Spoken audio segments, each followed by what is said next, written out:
Hello and a very warm welcome to our Boost Your Skills live event, the Unbreakable Student with Nick Hooper. Before I introduce Nick, just a couple of housekeeping points. We will have a Q&A session for you to ask questions at the end of the event. If you have a question that you'd like to ask, you can ask it at any point during the session by adding it to the Q&A section. If it's relevant to the section we're talking about, we will try and answer it as we go. If you find that someone else has already asked the question that you wanted, or you think that someone else has asked a really good question, you can upvote by clicking the thumbs up icon.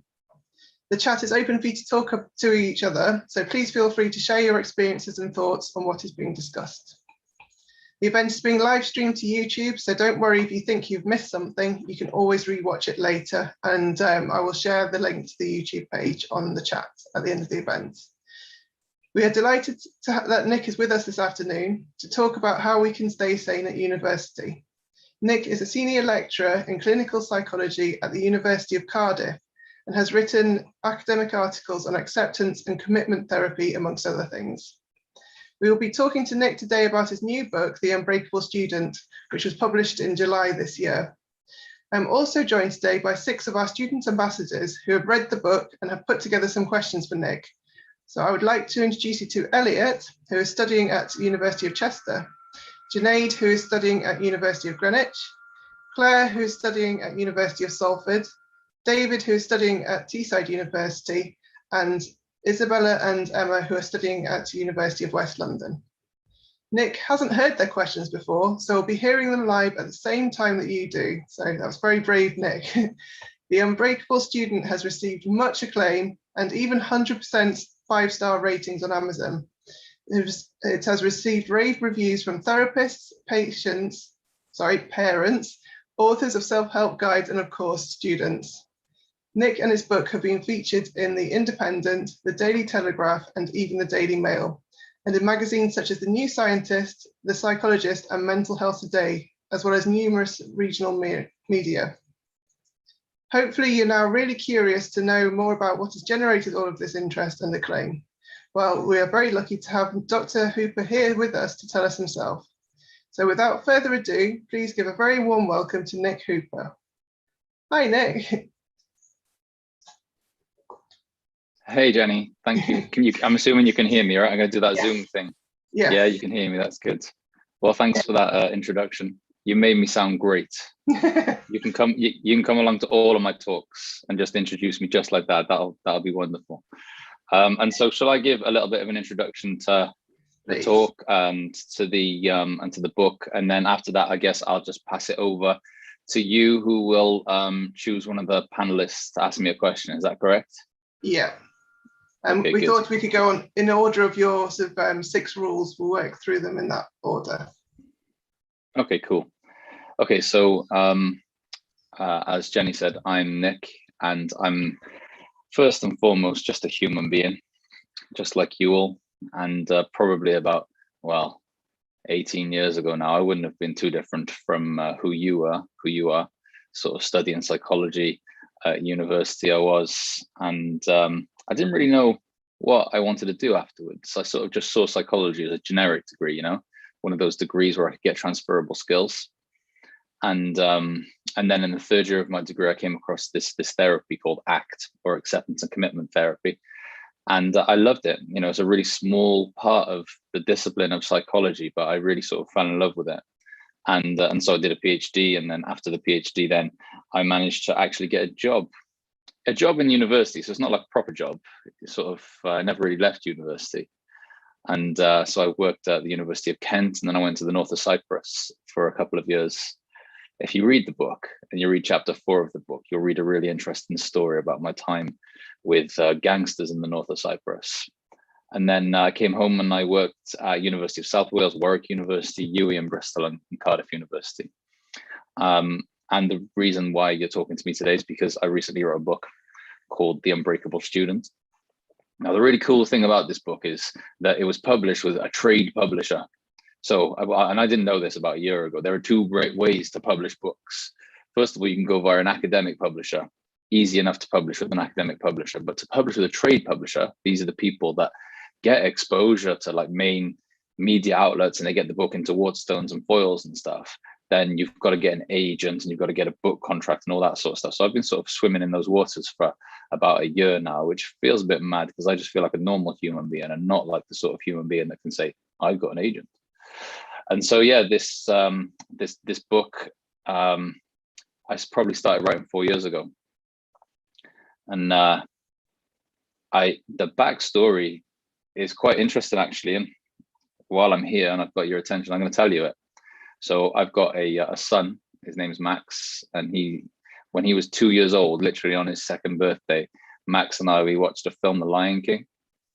And if you haven't watched the film The Lion King, I'm going to ruin it for you now, but there's this scene in there where the daddy lion dies. His name is Mufasa. And as I was watching this film with my son, I was like, oh my days, I could die. And like, if I die, there's some stuff I want my son to know about life and well-being and stuff. And so I started writing a book to him. But like, if any of you have watched Sons of Anarchy, it was like one of those books that was to be given to him when he was 18 years old, not when he was like 3 years old, because he wouldn't understand anything I was saying when he was 3 years old. And so I wrote the book and I saved it on my computer, and my wife will still give that book to my son when he's 18, if I should happen to be dead by then, which is of course really morbid, but these things happen, don't they, in life. And then a few people read the book and were like, this book, it needs to be read by some more people than just your son.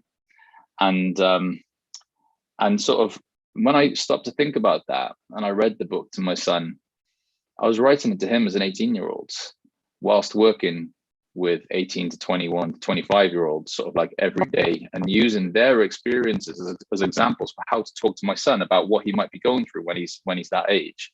And so this book was always as much a book written to students and to my students as it was to my son. And so that's the point at which a book that was originally called Dear Max became The Unbreakable Student. And I'm delighted that it's sort of like had such good effect. Like, broadly speaking, the book is simple.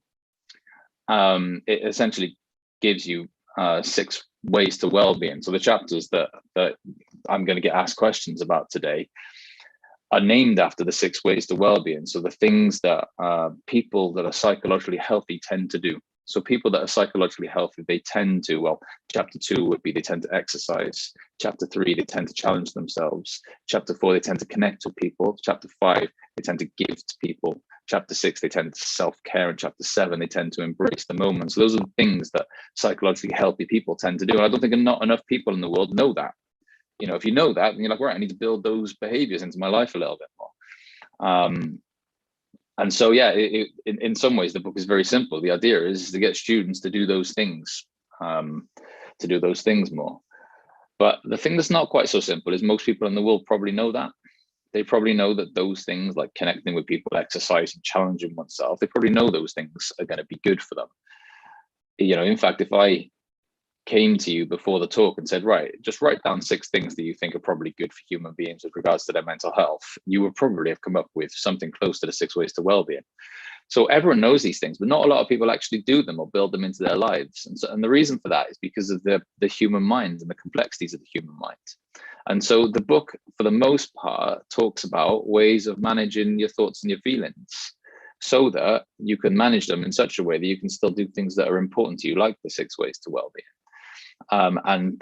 In order to help you manage those thoughts and feelings, I draw upon ACT, which is that one therapy that I fell in love with when I must have been 20 years old, so it was about 17 years ago now. And so, yeah, that's the gist of the book. It's, like the 6 ways to well-being combined with here are some things to know about the mind and how to manage your thoughts and feelings so that you can still, do things that are important to you and really chase your dreams. And so, yeah, that's like a broad introduction to the book, Jenny. I don't know if you wanted to get in there now and let the questions begin rather than just like have me monologue to everyone that's listening. Fair enough. I think that Elliot's question would be a good one to start with. So Elliot was particularly focusing on the beginning of the book. So the first chapter where you sort of introduced, so basically what you've just covered, and also exercise. So Elliot, over to you. Well, hi Nick. So my question is more based on other ways that you can make yourself want to do exercise? So the actual question is, how could you convince yourself that exercise is something you want to do and not something you have to do? That's an interesting question. So you're in, did you say University of Chester? Yeah, that's the one. I've got some good friends up in the University of Chester who do ACT-based stuff as well. If you're interested, then let me know afterwards. I'll tell you their names and you can hunt them down. And so what like you're talking about the distinction between being told you have to do exercise versus like you wanting to do exercise. Yeah, that's a difficult one, isn't it? Because exercise isn't particularly pleasant. The process of exercise isn't particularly pleasant. And so like I exercise reliably 3 times a week. And every time before I'm about to exercise, I always have the same thoughts, which is, I really don't want to do this. I'd rather do something else with my time right now than do this exercise. And so there is that feeling of have to get me there. And then when I'm actually there and I'm actually exercising, I'll be totally frank with you, I don't really enjoy that either. I'm not there sort of like in the gym going, oh, do you know what? I love doing this. I'm not on a run, 10 minutes into a run thinking, I love doing this. Most of my experience with exercise is that it's not particularly pleasant, both before and afterwards. And during. But then afterwards, I get this sense of fulfillment and this sense of having done something that is good for my well-being. And I think that in itself provides me with the motivation to be able to exercise later on. But I mean, like if you want to make someone want to exercise relative to feeling that they should exercise, I don't know if you need a magic wand for that. To be able to go to someone and say, here's a magic wand, I'm going to make you want to exercise. And don't get me wrong, people might get there eventually, but I don't think there's sort of like any straightforward psychological tip or trick to just say, to convince people, yeah, you want to do this, rather than I have to do this because it's going to be good for my well-being. And so, yeah, that would be my answer. I mean, have you got any ideas for how to make someone want to do exercise? I mean, like I could link it to stuff. Do you know what I mean? As in, I talk a lot about values in the book, as in, why are you exercising? Why would exercise be important to you? What? Because like for me, right, there's a reason why I'm exercising. It's because I'm in a really weird phase of life where I'm getting older and I want to be able to do stuff with my son, and I want to be strong enough to do stuff with my son. And so my exercise is linked to that. Now, that makes me in some ways want to do exercise, but it's still a have to. It's still, I have to do this in order to be available for my son when I'm a little bit older, and be alive and be physically strong and stuff.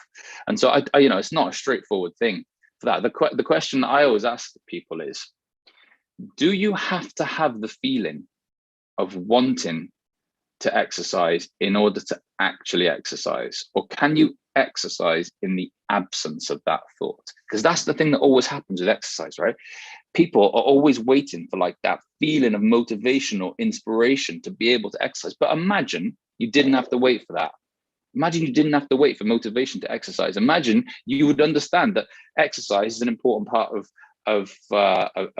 being a human being and well-being. And you know what? I can do it even when my mind is telling me, don't do this. You really don't want to do this. Imagine that. Like, I live in a world where I get to exercise even when I don't want to, which is amazing, right? Because that stretches out from exercise then.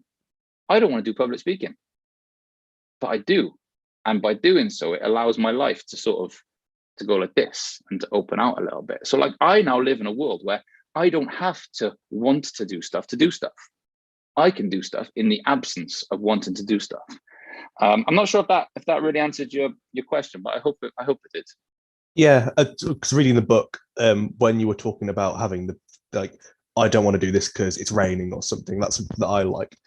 The reason I asked the question is if it's something more than that you can do, because I get that. Like if I go out for a run today, I'll be like, don't fancy it. Yeah. Like that. So I really appreciate that answer. That's a lot better. Link it with something is something that I'm going to start doing now. So I'll do it because it'll make me feel better afterwards. So that rewarding feeling. So yeah, thank you for answering that.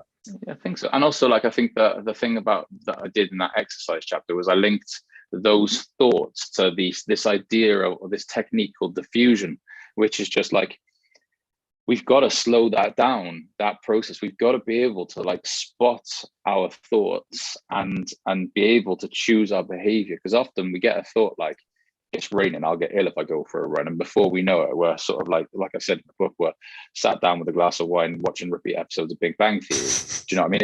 It just happens so quickly. But if we can like spot that happen, we can step away from our thoughts and we can think about, right, what's really important here. Then that can help us to do the exercise even when our minds are being really awkward. But yeah, I'm glad that you read that chapter. So thank you, Nick. Great, thank you, Elliot. The next student we have up is Junaid, and Junaid focused on the Challenge Yourself chapter.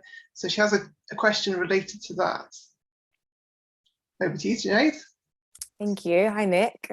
Hey, I had a question regarding your inner self. So I read chapter 3 on Challenge Yourself.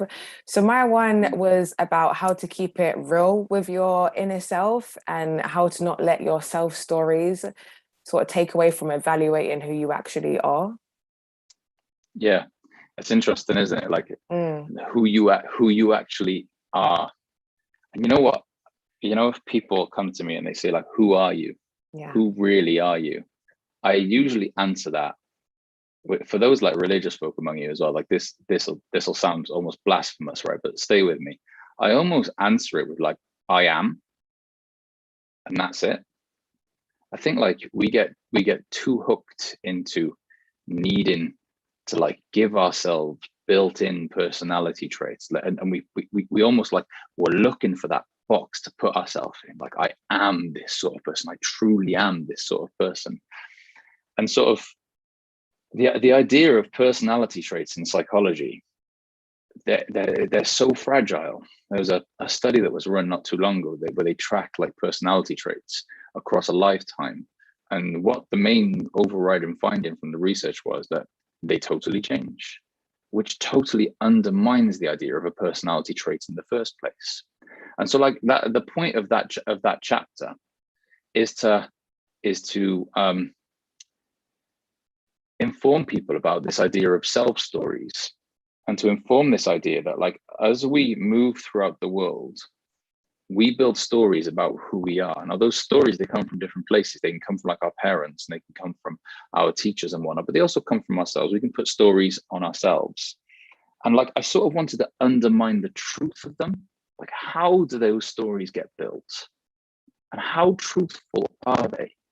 Because what I suggest is that we might build some sort of story about yourself based on one experience, but then there are probably numerous instances throughout a lifetime that sort of go against that particular story, but you're not looking for it. You're always looking for information to confirm your story, which is called a confirmation bias. So like, how much truth should we put in them? Especially when the stories that we have about ourselves can imprison us. So, you know, if you've got an I'm not a good public speaker self story, what does that mean for you? I've moved past asking, how true is it? I don't care how true it is. There's no such thing as truth for me when it comes to self stories. How is it functioning in your life? What's your story, and what is it allowing you or not allowing you to do? Like, if you've got a, you know, I'm not the academic type self story, what did you not do as a result of that story? What do you not apply for? What job do you not go for? What course do you not study as a result of a self story that you're interacting with as if it's this really true thing, this like inner self? It's like, I am this sort of person. You're interacting with it like it's this real thing. And like, when you do that, you know, your life can go like this a little bit. You can get imprisoned. And so like with regards to like myself, I've got a slightly different take on my inner self, that thing that you asked about, which is, one, if you say to me like, who really are you? I'll say, I am. Do you know what I mean? Just this person trying to figure stuff out. And like, I'm not going to attach any story or any label to like who I am. But what I do is I wake up every morning and I ask myself this question: who do I want to be? Who do I want to be in my day? What values do I want to bring to my interactions throughout the day? So like, if I wake up and like, you know what, today I think I want to be compassionate. I want to work hard. I want to bring fun to my interactions. I'll write them down somewhere, just on a piece of paper. I'll be like, that's who I am today.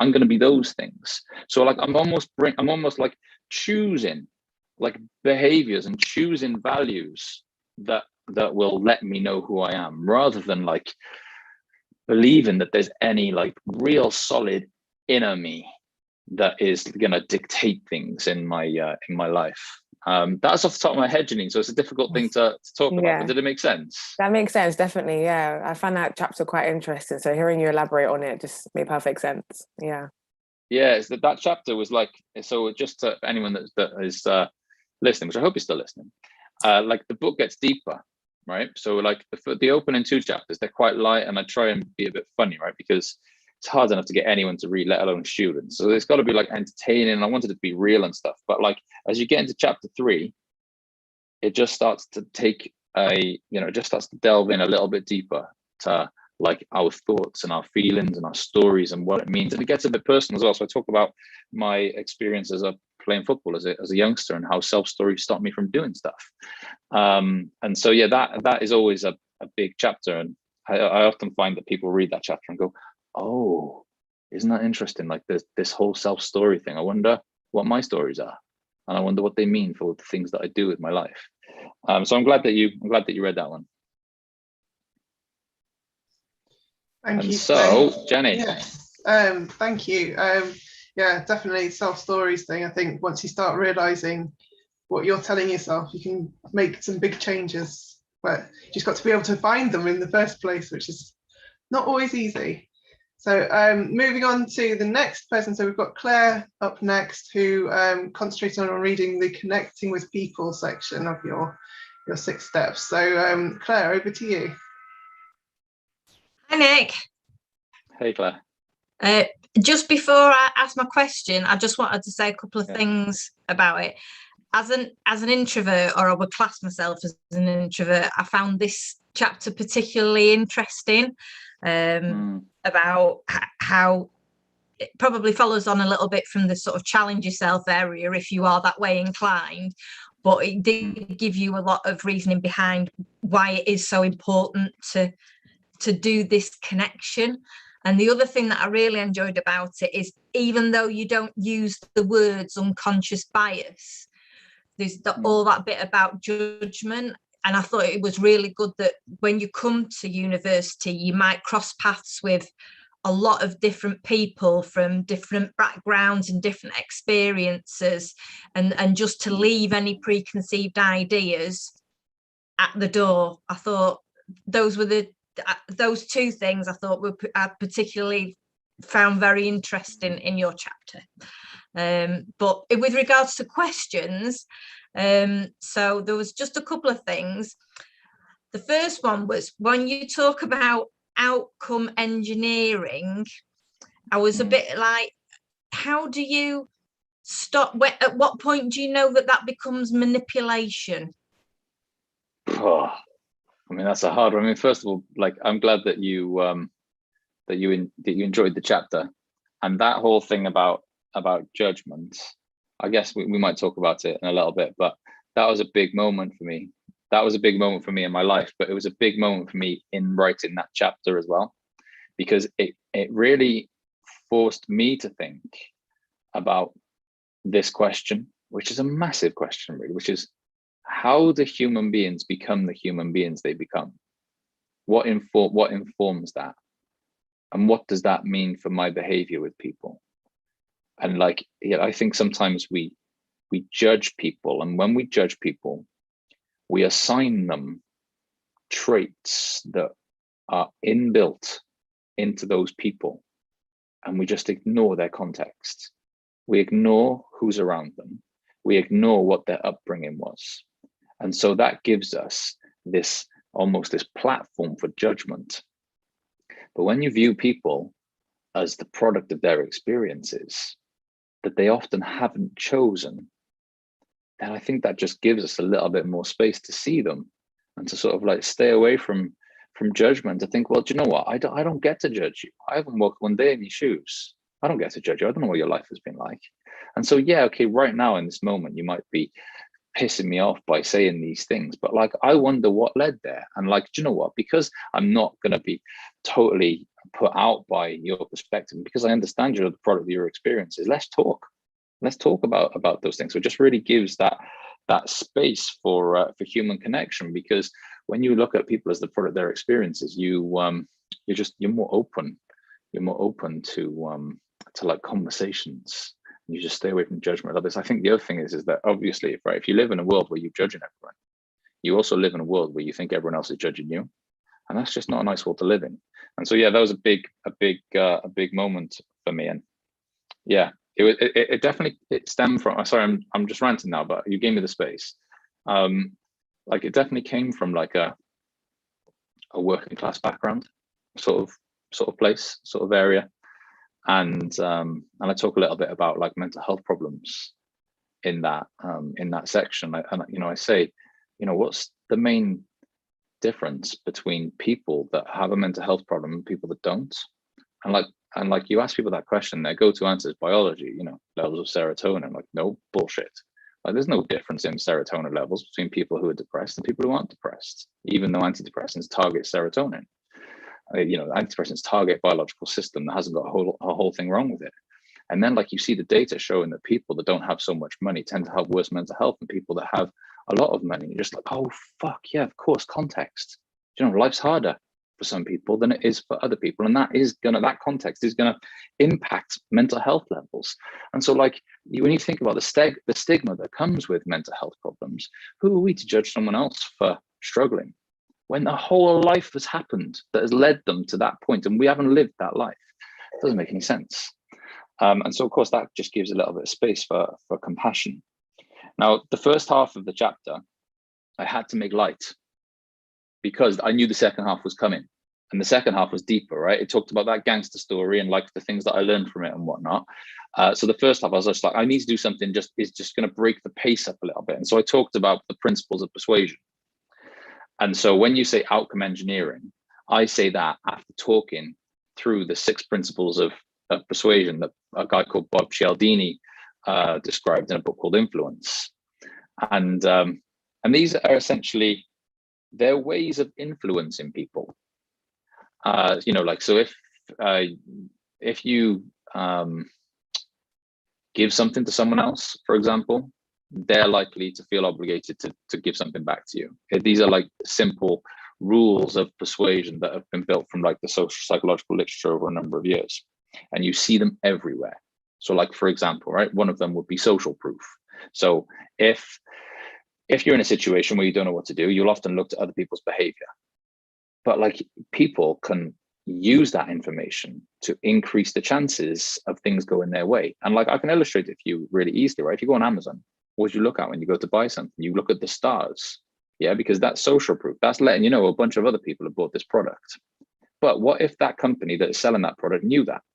Well, they're going to find someone to give them 8,000 gold stars on Amazon. And so, like, these principles, they exist out there in the world, whether we like it or not, right? We can't take them away. These rules of human interaction, these rules of getting stuff from other people. And so I was just thinking, well, I'd rather you know about these things than not know about these things, because you can use them to protect yourself from them. When someone is using some sort of persuasion tactic on you, then you get to, like, another one is scarcity, right? As things are becoming less available, they become more attractive. So if someone ever says to you, I've only got 2 of these left, they're using scarcity on you. They're trying to make you go into like an irrational purchase because the thing that they're selling is becoming supposedly unavailable, which it often isn't. And so I want to protect you from those things by giving you the rules. But of course, you can also use them.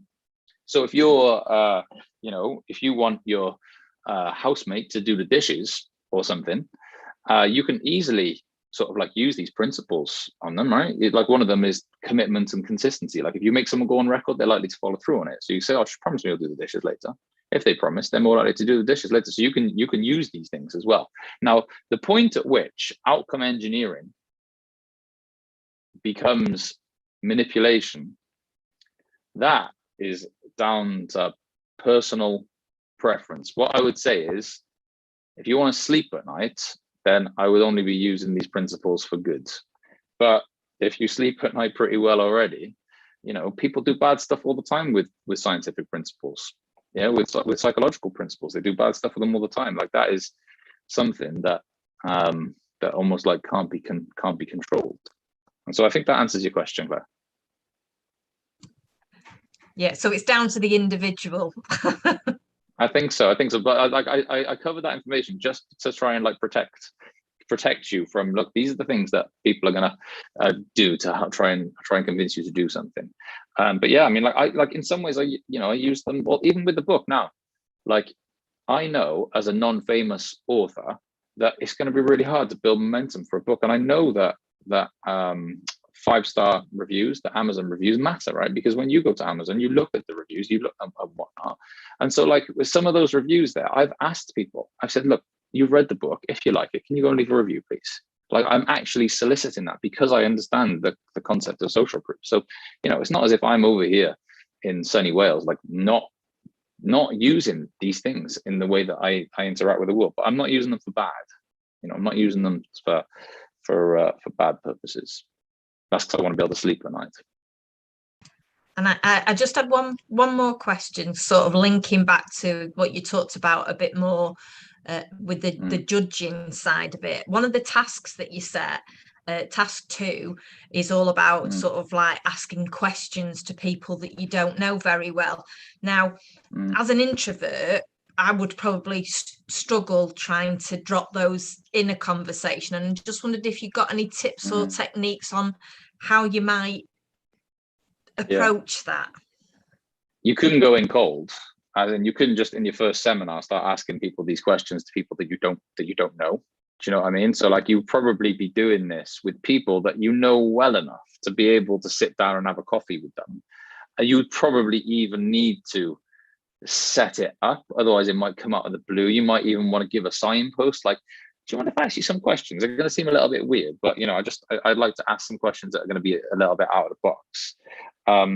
But those questions, they're designed to help people to get to know people outside of the stories they have about them, outside of the judgments that they've made about them, just to see more about the person than just the bad thing that you've assigned to them. I mean, as a more introverted person, I would be thinking about the why. Like, why should I do this? Why should I do this? And if the answer to that question is a good answer, then irrespective of your introvert or extrovert status, you should hold your anxiety and do it.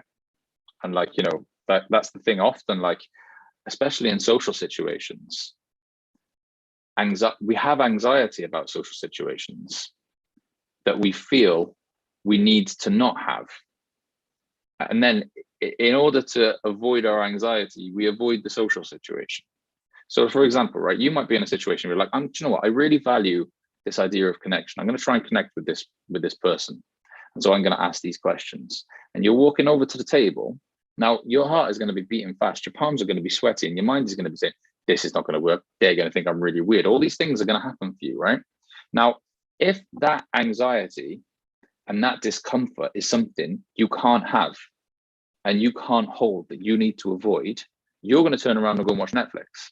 And you'll never do the thing that was going to be important to your long-term well-being. So there's something here about like being willing to, or almost developing your acceptance skills, like being willing to take with you your discomfort when it allows you to do things that are going to be important to your life in the long run. And so I'll be thinking about that, like, why am I doing this? And is anxiety something that I need to not have? Because if it is, if anxiety becomes something you need to avoid, lots of stuff is anxiety provoking.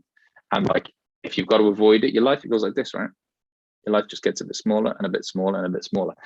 Interviews are anxiety provoking. Presentations are anxiety provoking. Meeting new romantic partners is anxiety provoking. Meeting new friends is anxiety provoking. Starting a new instrument or a new class or joining a society, they're all anxiety provoking. If anxiety is something that you run from, you don't get to do stuff. And so it's really about developing a new relationship with like discomfort and seeing it as like, okay, I think this is normal. I think this is what I should be feeling right now. And you know, I can have it. I can pick it up. I can hold it. I can put it in my pocket, and I can still do these things that I think are going to be good for my long-term well-being. And so it is obviously harder for introverts here than extroverts, but that would be my advice. Thank you. Thank you very much, Claire. Some good questions. So after Claire, we've got Isabella, who was looking at the chapter Give to Others. And I think she's sort of thinking about the sort of volunteering side of things, but I'll let her sort of expand on that. Hi, Nick. So I read Give to Others, and there were two very interesting points. One about volunteering, and I was going to ask you, what would you recommend to students who look into volunteering? Would you recommend them look more into their own interests and what they like to do, or more of what would it look good on the CVs? Because if you give your time, you have to think about both things. Yeah, absolutely.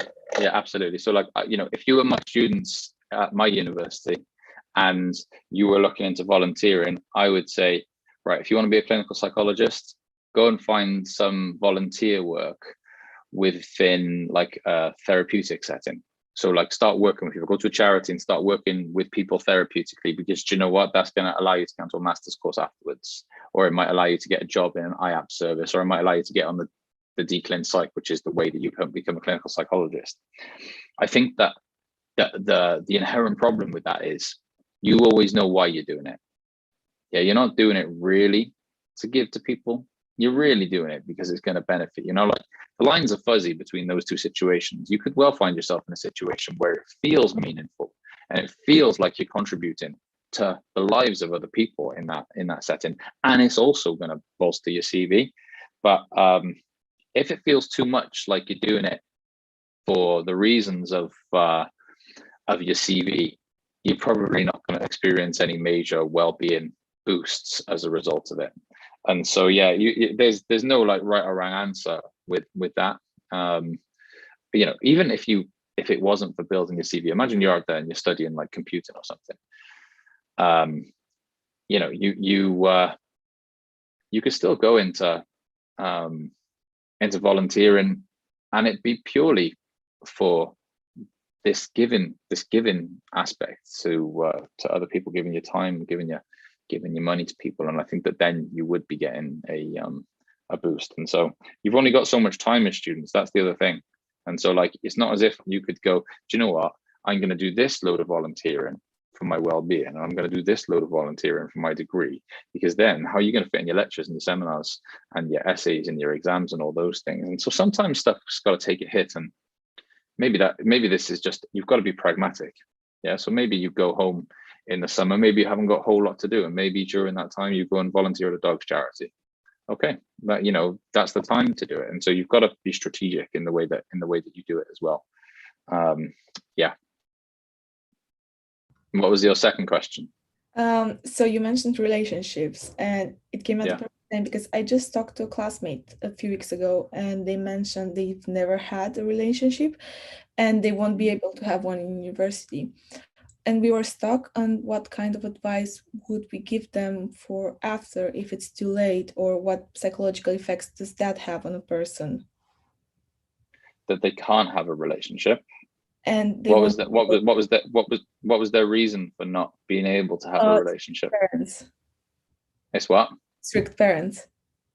Strict parents. Well, I mean, like, there's a lot to unpack there.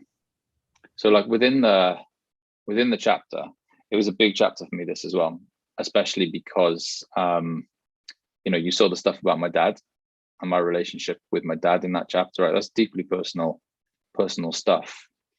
And it talked about how in relationships you need to be able to hold your discomfort, because relationships are naturally discomforting. Like if you give someone your love, like for example, I gave my dad my love, and my dad hurts. What does that mean for me? That means I hurt, right? Because I see my dad hurt. And so you can apply that to any relationship. As soon as you give your love to someone, you become vulnerable. You live in this world of vulnerability. Now, people often don't know how to manage that. And I did it with my dad for a while. I was just like, I would rather have no relationship with you at all than to love you see you hurt and then hurt myself. And of course, it took a little bit of wisdom for me to be able to see that, to see, oh, sugar, like there's actually no way of loving people that isn't someday going to expose you to pain, because people die. It's as simple as that, right? Or they leave. Like, these things happen. So like, pain is a big part of relationships. Pain is a big part of love. Like, you cannot have one without the other. And once you accept that, you're okay. And you can hold your pain while still like giving your love to people. But I also spent the chapter talking about like relationships and romantic relationships, and about like how these ideas of like embracing discomfort, you have to have them if you want to be able to have relationships. And I talk about how, even to begin with, if you want to meet someone, you have to be able to have your discomfort and to keep your feet moving while your discomfort is there. Because, if you're going to go and ask someone out on a date, you're going to feel anxiety, a load of it. And like, if you can't have that, if you can't hold your discomfort and like willingly embrace it and understand it as the normal state of affairs for human beings, then you don't get to go and ask someone out, and then you don't get to have relationships. Like with regards to your friend, there's obviously a social dynamic there, right? With their parents, it won't be a healthy one. It won't be a healthy one to have parents that are that controlling over a relationship, especially when we know that relationships are the cornerstone of being a human being. Now, I would say this: one, relationships fall into multiple domains. So even if right now this person doesn't deem it possible for them to have a romantic relationship, they can still have friendships. They can still develop friendships during their time at university. But, sooner or later, if it's having a really negative effect on their well-being, then I'd assume that a conversation needs to happen between them and their parents, where they say, look, I'm feeling these things, and like, it feels important to my well-being to start meeting people romantically and stuff. It's a hard one, that is a complex social dynamic there. But to the rest of you that don't have that complex social dynamic, if you want to meet people, make friends with your anxiety. You need to make friends with your anxiety. In fact, if you've got a girlfriend or a boyfriend and a long-term one, make friends with your anxiety, because it's going to be there, because people that we love, they hurt us, and that's just a part of being a human. It's just a part of being alive. And if you can't understand that, and if you can't accept that, you never get to love people in the first place, and then you stop yourself from this whole world of important well-being behaviors. That makes sense? Yeah.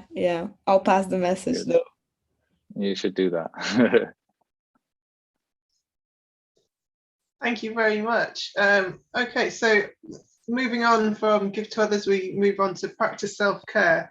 And I have a question for this chapter, because I think that self-care has become a bit sort of vague as an idea, and that a lot of sort of companies use it to advertise, like chocolate and bubble bath. And so I think that self-care as a phrase isn't necessarily sort of viewed the same way as it was. So I just wanted to know sort of, what do you think self-care is, and what sort of to share that with the sort of event attendees.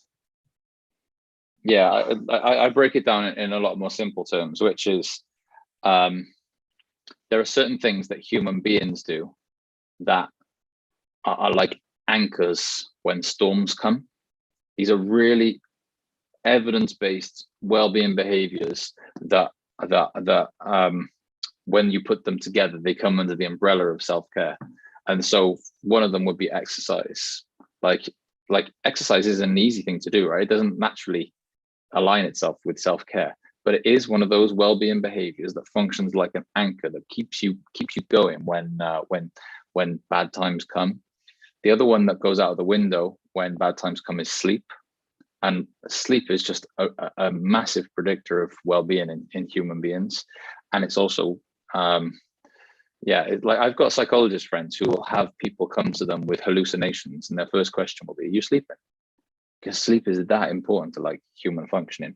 And then the other one is diet. what we put into our bodies really matters. It really matters with regards to our attention and to also our psychological well-being. And what generally happens is that when stuff gets hard in life, we start to eat loads of tubs of Ben and Jerry's and drink loads of wine. Maybe that's just me, maybe it's all of you as well. Like, we stop going to the gym because it just feels like too much to be able to go to the gym, and we watch Netflix until 3 o'clock in the morning, and our sleep routine goes right out the window. And so when I talk about self-care, I'm talking about those really concrete things. I'm not really talking about like having a bath, going for a nice walk on a beach. But don't get me wrong, those things are lovely, lovely ways to sort of like treat yourself and look after yourself. But I'm talking about those concrete things of exercise, sleep, and dieting, and making sure that you keep those things right, irrespective of the clouds that are coming and going and coming and going. That those things, they are the things that are consistent across your life: your sleep, your exercise, and your diet. And so I'd say that. But I also talk a little bit in that chapter about self-care isn't just those like more concrete well-being behaviors, but it's also caring not just for our physical self, but for our psychological self. And so really, in some ways, like one of the most important parts of that chapter is this idea of self-compassion. This idea of, look, when you're going to mess up, like you'll know, Jenny, like I do, that like I've messed up so much, and some of the mess ups are like small, but some of the mess ups are like big, and they bring you shame. And like when we as human beings mess up, we just pick up a massive stick and hit ourselves with it, metaphorically speaking. And just like, it's just not a useful way of responding to like putting all these labels and being self-critical and viewing ourselves as like subhuman or not worthy human beings. That doesn't really get us anywhere. And so like, it really, the most important message chapter is that when we mess up, can we show ourselves some self-compassion, which is a part of clinical psychology that has grown like phenomenally in like the last 10 years or something. Like, can we treat ourselves with the same kindness that we would probably treat our friends or our family if they just did what we did? Because we so easily show compassion to other people, and we so infrequently show self-compassion to ourselves. And so yeah, that's the first half of that chapter is, look, can't get away from it. Exercise, sleep, diet, you've got to get those things right. If you get those things right, they are going to impact your psychological well-being. And when you let yourselves down, then self-compassion is going to help you to self-care in those moments. Does that make sense? Definitely. And yeah, definitely, it's a good point about being sort of compassionate to yourself as well, because I think people sometimes forget that. I do as well. So forgive my friends anything, but not myself. So absolutely, yeah. And so then we move on to embrace the moment. We actually have 2 questions from 2 different student ambassadors. So I'll hand over to David first, who has a really good question. So over to you, David. Hi, Nick. Hi, David. Yeah, first I have to say a great kudos to you, because I really enjoyed your book. And there's a great section that resonates with me very well, is on the embracing the moment. Hence my question. So I want to know, I'm curious, how can students break through from the past? From words said to them by other students, it could be in case of bullies in school, or even from teachers, negative words that have been spoken to students. Some people are really sensitive. So in a case like that, how do you break through? If you want to embrace the moment, how do you break through from the past? So that's basically my question. Yeah, so what you do, right, is, firstly, thank you. I'm glad that you like the book. This book, I didn't write it so that I had wrote a book. It wasn't like some sort of, that was never the reason. The reason to write it was because, they always say everyone's got that one book in them. I was like, this is my book. I'm going to give this everything. It's going to be real. It's not going to be like some tokenistic sort of self-help book with easy answers to the world's problems with regards to mental health. Like, there's no easy answers out there. So why am I going to bullshit students and pretend there is? And so I'm just going to be real in this book, right? And so it means a lot that that you read it and got something from it. So about like embracing the moment and the past, what you do is you build a time machine, you go back in time, and you change what happened. And of course you can't do that, can you? right? There's no time machine out there that exists that is going to allow you to delete the past. And so people, they try and get rid of it. They try and like, I just gave that like flippant example of building a time machine, but that's essentially what people try and do. They try and delete it. They try and delete what's happened. Human memory doesn't work like that. Like, the things that we want to get rid of the most are the things that we remember the most. So like, I could easily say to you, just forget about those bad experiences, or I could even like put some sort of positive spin on it, right? Which is like, oh yeah, but look how you flourished since those experiences. Maybe you needed those experiences to get where you were, right? And all that is me trying to help you avoid it, trying to help you not feel the things that you feel as a result of it. Like mindfulness, it's like this wishy-washy sort of word and this fad within psychology, within the world, right? You probably see it everywhere at the moment. And I think that as that's happened, people have like lost touch with what mindfulness actually is, which is accepting the things that have happened. It is like looking at them in the eye and going, those things happened, and do you know what? I can't change them. But if I spend too much time in this moment thinking about those things, I'm going to lose contact with what is important right now, which might be a conversation with a friend. It might be, in the book I talk about, I was in an exam, right? And I'm thinking about the past. But the more I'm doing that, the less effort I'm putting into what is important in that particular moment. Like, and I think the thing that, one of the most important parts of that chapter is, I probably read it, I talk about like this, the puppy metaphor, about how people always think that mindfulness is the ability to just concentrate fully on what's going on in the moment. And that's not what mindfulness is. Mindfulness is catching when your mind has wandered to the past or to the future. Mindfulness isn't stopping your mind from wandering to the past or the future. That's impossible. It's impossible to stop your mind from wandering backwards or forwards. But the people that are mindful, the people that spot it happen and are just more skillful at bringing their attention back to what's important in that particular moment. And so, mate, I haven't got a time machine to delete stuff that has happened in people's past, but I do think that developing a mindfulness muscle will allow them to bring their attention back to what's important in a particular moment. But yeah, that stuff in the past, don't run away from it. Like, it's there and it's not going anywhere. And it's a rubbish part of life, that is, but that is how it is.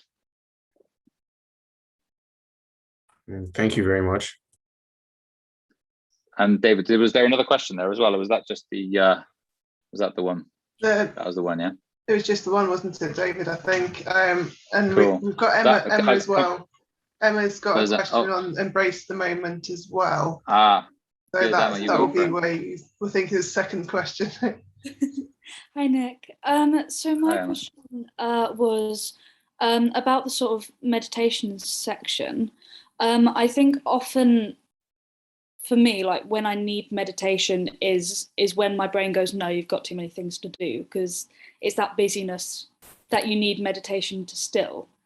So my question was, what would you say to someone who's in that place where they're feeling way too overwhelmed to sit and meditate because there's just a million things? Yeah, I would be trying to educate them about what mindfulness is, which is, it's not fun.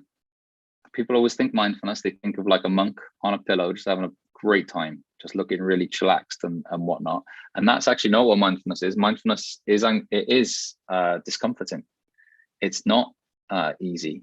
And you're right, those moments when you're most busy and most under it are the moments to develop that mindfulness muscle. I think that, ideally with mindfulness, you'd want to be getting into a practice with it. So across your life, across university, there's going to be times when you're good, and then like there's going to be coursework and you're going to get a little bit worse, right? You're under a bit of pressure, then you're okay, and then exams are going to come, and then there's a bit of coursework, and there are exams. So like you're up and down all the time, and that's what it's like in life as well. Like I would say that practicing mindfulness across all of those phases will develop your mindfulness muscle, and that will serve you well when you are under pressure, and it will also help you to work better. Because the thing about being under pressure is when you're trying to do work is we so easily get distracted. We so easily get distracted with like the pressures of the situation or the need to do well or the those like academic pressures that come. Whereas, like, I don't know what it's like for you. I'm trying to articulate this, but you know, if I sit down and I do an assignment, my mind is brilliant at wandering in that moment. So like it is saying things like, remember the last time you failed an assignment like this? Or it's saying, flipping Brooklyn Nine-Nine is just starting now on the television. Or it's saying, why don't you go for a run now? Now's a great time to go for a run. Exercise is good for your well-being. Like in those moments, it's doing a load of things that is taking me away from what I should be doing. Now, mindfulness developed across time, a good, strong mindfulness muscle helps me to go, okay, I've noticed that my mind is gone in that direction, but I'm able to bring my attention back to what's going on in the moment. Now, your mind is doing that, distracting you, because like doing an assignment, it's boring, isn't it? And it's like hard. It's like, you know, it's like that angst that you're like, I really don't, you know, like the relief that you feel after you finish an assignment. You get that relief because doing the assignment wasn't particularly pleasurable. Like this is like part of assignments. So of course your mind is going to try and protect you from that by saying, you know, go for a run or go out with your friends or do all these things or whatnot. But if you're able to use your mindfulness muscle in those moments to spot, okay, my mind has gone to that place, but I can bring it back to what's important right now, which is working on this thing. And if you can also link it to a broader aspect of life, like why am I doing this right now? Right, it's because I need a degree. Why do I need a degree? It's because I need a job. Why do I need a job? It's because I want to help my family. Great, okay, there you go. You've got the sequence and the reasoning, and you've almost like got the justification for mindfulness, which is, you know, just to bring it back to what's important in that moment. But that chapter, yeah, is an interesting one, because that the first half of that chapter is essentially trying to justify to students why mindfulness is important. Because like I know from my own students that they don't want to sit down and do meditation, and so like that was what it was about. But the second half of that chapter was, yeah. It was the second half of that chapter. I talk about what the other element to mindfulness, and it came down to, for me, the single most complex thing for human beings to get their head around, which is time and the passage of time, and how we wake up and a year is gone, and how we wake up and 5 years is gone, and how we wake up and 10 years is gone, and how time just goes like this.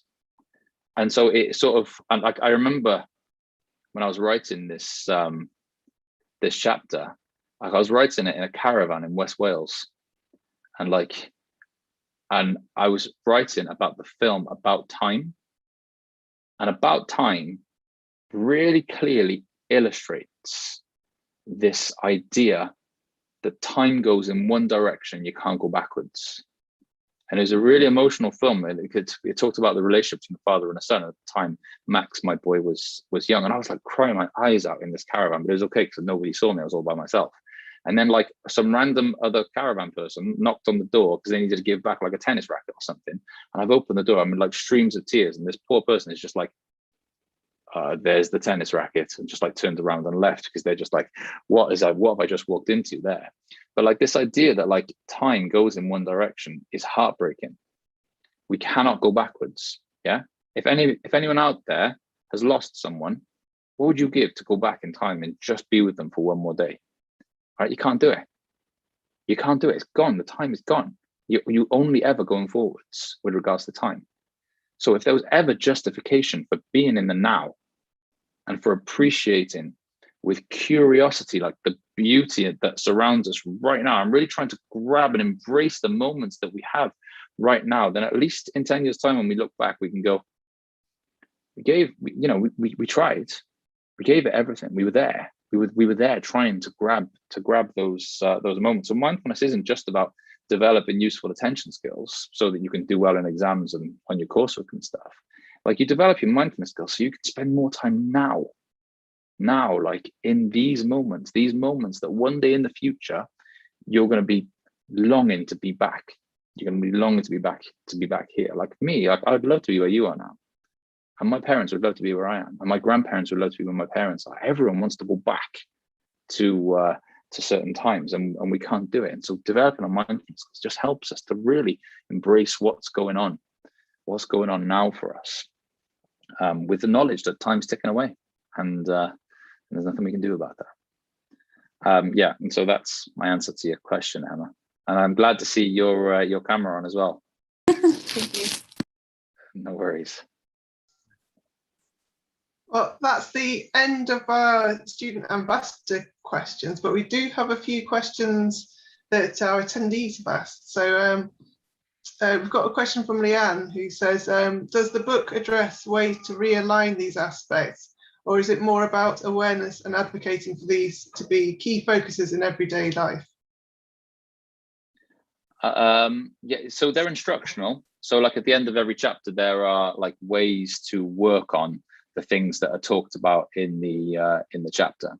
And so there are exercises essentially that will help you to build these things into your life. But I would say that it is more like, I think I wrote the book more as more chasing this moment in the reader. Oh, that's interesting. That's what the book is. You read the first chapter of the book, where I talk about mental health, and I talk about what causes mental health and the role of avoidance and how that might not be useful for us, and what psychological discomfort is and stuff. I want you to read that chapter and it be psychoeducational. I want you to, it is awareness that I'm after in that chapter. I'm after you going, I actually now think about mental health in a very different way than what I did 15 minutes ago. That's what I want from the book. So it is awareness more than hard and fast exercises that are gonna change your life. But there are homework exercises that tap into the psychological processes that I talk about in the book. They come at the end of each chapter.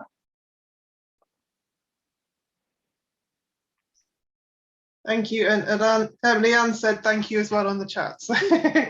No worries. Annie would like to know, what would be the biggest takeaway or practical tip from the book? That's a hard one, I'm sure, but what would be the biggest takeaway? The biggest takeaway, there are a few, but if I can use this opportunity to say one thing, then it will probably be this. Have a think in your own mind what causes mental health problems. What do you think causes them? Now, when you break it down and you think about what causes mental health problems, you could probably come to a couple of answers. One, right, you'll come to biology, biology causes mental health problems, brain structures, genes, chemical imbalances, all that sort of stuff, right? Firstly, there's not a whole lot of research showing that any biological structure reliably informs or predicts mental health problems. So you get away from that biology stuff, and you're just like, right, what's the difference between humans and animals? And you get to language. And human beings, they have the ability to compare and to analyze and to evaluate and to do all of these mental gymnastics that mean that there's no getting away from our suffering.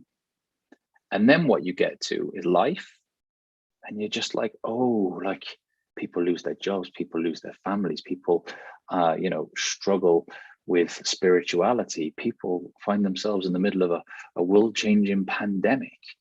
People have struggled with their body image. People struggle with bullying or ostracism or isolation or relationships. The amount of things that happen in life that are not particularly nice is actually quite a lot. Now, when you think of those things, language and life, you think about those as being causal with regards to mental health problems, your mind will go to a really interesting place, which is there's nothing we can do about it. There's nothing we can do about language, right? We're all going to be able to speak. We're all going to be able to use that mental gymnastics to talk about. And there's nothing we can do about life. We're all going to live in a world where things that aren't particularly nice happen. And so we can't, those are a normal part of being a human being. And those things inform mental health problems. What that means is the mental health problems are a normal part of being a human being. And so, like, in terms of a message for everyone that's listening, if you struggle at some point in university or afterwards, don't jump to put like some sort of abnormal label on yourself. Don't jump to, like, you know, put that box inside you that says, oh, there's something wrong with me for feeling this way. Like, you'll be feeling something that is normal because life is hard and because we've got language. And so that would be the message that, I'm not sure if I articulated that well, particularly well, but that would be the message that I would give, which is like, if you go through some stuff, don't immediately jump to the abnormal, I'm abnormal thing. Just see it as a normal part of being a human being. You're gonna have ups, you're gonna have downs, you're gonna have ups, you're gonna have downs as life changes, and as you have these advanced cognitive skills. Like, you're gonna suffer, and that's okay. That's okay. That's a normal part of being a human being. It's not something that you need to run away from or that you need to not have, because in the fight against not having unwanted thoughts and feelings, that's where our real problem is. Because what we do is we try to not have them we try to distract ourselves with drinking or drugs or isolation, or we try to distract ourselves by not going to the places that are going to cause us to remember the things that are upsetting us, and our lives go like this gradually. And so what I'm saying is that unwanted thoughts and feelings, which are the symptoms of mental health problems, they're not the problem. The problem is that we often respond to them by trying to not have them. And the things that we do to try to not have them can be really bad for us. And so, yeah, don't run away from your suffering or paint yourself as abnormal for having it. It is part and parcel of being a human being. I think it made sense. Yeah, it did. Thank you. We have a few sort of comments, but not really questions. But so there was Stacey said it's common knowledge that to exercise, sleep, and diet is beneficial to self-care. But why don't we do more of it and actually keep to that sort of regime? Yeah, so I cover that in the book a little bit, which is like essentially because our minds get in the way, and because we need to be able to relate more skillfully to our thoughts and our feelings. And so I cover a little bit about that in the book, and about how the skills that even in chapter 2 or chapter 3, the diffusion and challenge yourself parts of the book will allow people, you could use those skills when it comes to exercise, sleep, and diet as well. And so, yeah, she's absolutely right. Everybody knows that. Everybody knows those things are going to be good for well-being, but not a lot of people actually get them right. And it's just because of our minds. And one last question. Someone was asking about, have you got any tips with procrastination? So how can you avoid it? Obviously, it's always going to come along. Yeah, how are you going to avoid procrastination? What you're talking about here is conjuring motivation. So like, if you want to conjure motivation, that's a hard thing to do, conjure motivation. But like, there's one way to do it, which would be to think about why. Like, why are you in university? Why is this particular piece of work going to help you to achieve what you want to achieve in university? That's going to help you to achieve the thing that you want to achieve afterwards. So that would be the one way that I would say you could conjure motivation. But like, a lot of the time when you're doing reports and stuff, you're gonna have thoughts that are going to make you procrastinate, because doing the work isn't that interesting and is quite hard. And so like, they're going to be there. So the question is, do you need, at the moment with procrastination, those thoughts are functioning to stop you doing the work? So the question is, can you relate to those thoughts in a way that doesn't stop you from doing the work?